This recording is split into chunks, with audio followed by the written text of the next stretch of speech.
नमस्कार मित्रांनो, ओम साई वेल्डिंगवर खाराळवाडी. एक नवीन विषय हा आहे की मुरगाची पिशवी भरताना बरेच प्रॉब्लेम येतात.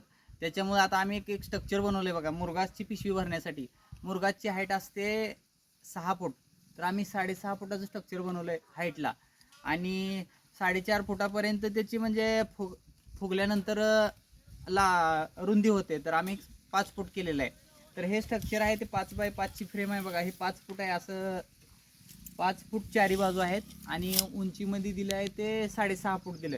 तर इथं वर क्रॉसमध्ये मुरगाची पिशवी बांधली आणि त्याला आपण आतमध्ये माणूस जाऊन भरण्यासाठी, म्हणजे मध्ये गॅप न राहता, एअर राहिल्यानंतर काय होतं, मुरगास कमी बसतो आणि पिशवी पडते. तर पिशवी पडू नये किंवा मुरगाची पिशवी एकदम टाईटमध्ये राहावी, त्यासाठी स्ट्रक्चर 100% चांगलं काम करेल. आणि हे स्ट्रक्चर बनवलं आहे ओम साई वेल्डिंगवर खाराळवाडी.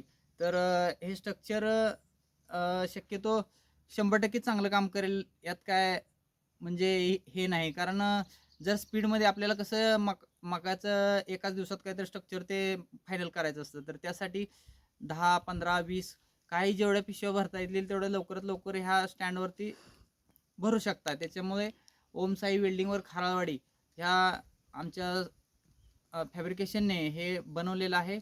तर बघू शकता तुम्ही, ओम साई वेल्डिंगवर खाराळवाडी.